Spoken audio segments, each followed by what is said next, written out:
There's a strange irony quietly flowing through our lives every single day. It sits on desks, in backpacks, gym bags, cars, and lunchboxes. It's perched in the corners of convenience stores, glowing under fluorescent lights, promising purity, vitality, and freshness.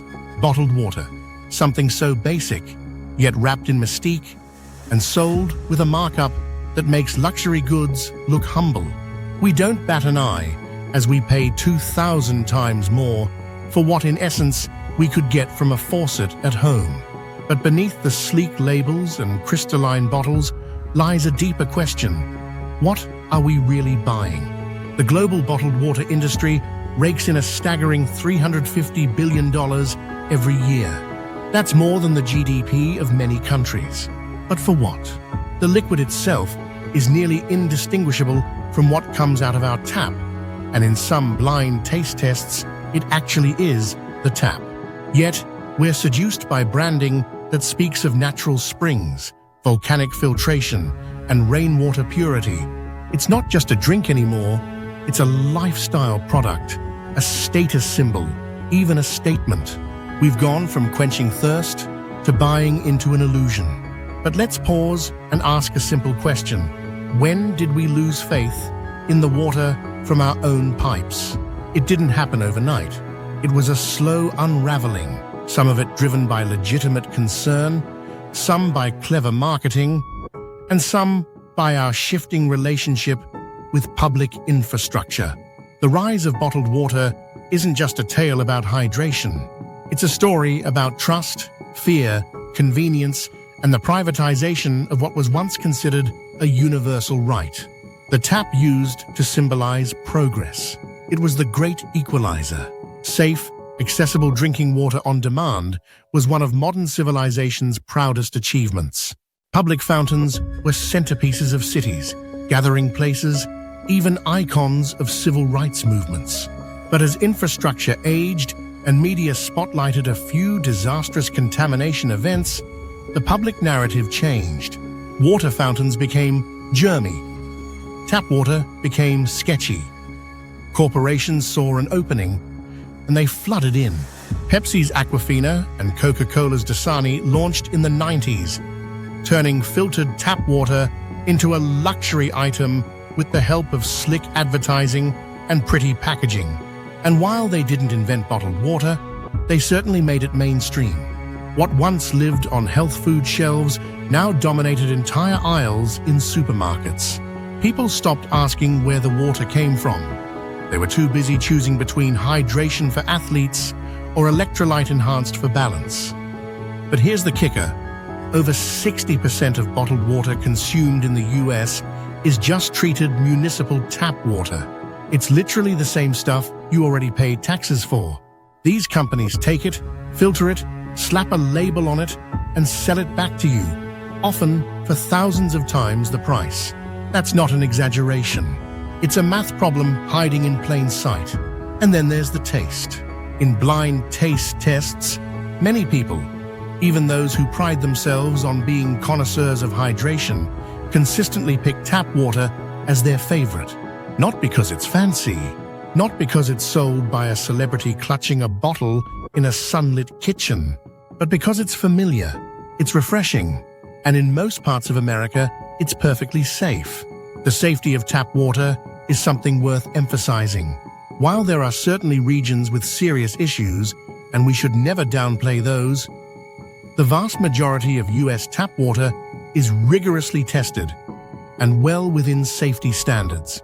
In fact, tap water is more tightly regulated than bottled water in many ways. Yet the perception persists. Bottled is better, cleaner, healthier, more trustworthy. It's not. Let's talk about marketing myths. Words like alkaline, electrolyte-infused, artisan, ionized, and pH-balanced are sprinkled across labels as if they were magical spells. But when we turn to the science behind these claims, it gets shaky fast. Electrolytes? Useful if you're sweating buckets like a pro athlete, not so much for your average daily routine. Alkalinity?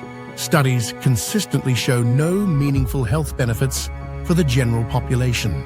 It's all branding, designed to make you feel healthy without necessarily being healthier. And if taste or health doesn't get you, maybe beauty will. Bottled water advertising is a masterclass in escapism. From glacial streams in untouched valleys to pristine Fijian aquifers, the imagery is designed to transport you somewhere better, somewhere cleaner, somewhere superior. But the reality is less romantic. Fiji water, for example, does indeed come from a volcanic aquifer, but it's then shipped over 8,000 kilometers to your grocery store, burning an incredible amount of fossil fuel along the way. The carbon footprint of bottled water is astronomical. There's also the matter of waste. Over 500 billion plastic bottles are consumed globally every year. Most of them are not recycled. They end up in landfills, oceans, and the bellies of marine animals. It's a pollution crisis disguised as hydration. You can literally watch in real time how many plastic bottles are being used every second, and the numbers are staggering. And still, we buy. Why? Convenience. Bottled water is easy. It's portable. It fits in our lifestyle. It's a grab-and-go solution in a world that doesn't slow down. And let's be honest, sometimes it's just there, when the water fountain isn't, or the reusable bottle was forgotten at home. But is convenience worth the environmental cost? Is it worth the financial cost? Even the idea of purity is often used to mask questionable practices. In one infamous case, Dasani tried to launch in the UK, only for people to discover that it was just filtered London tap water. Then came the tests. The presence of a carcinogenic chemical forced a recall. The brand's credibility was deeply damaged. And yet here it thrives in the US, where many people still associate the brand with cleanliness and taste.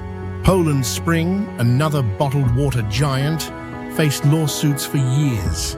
Critics claimed the company's water wasn't even coming from the famed Poland Spring anymore, but from man-made gravel pits and collection areas that were far from the original source.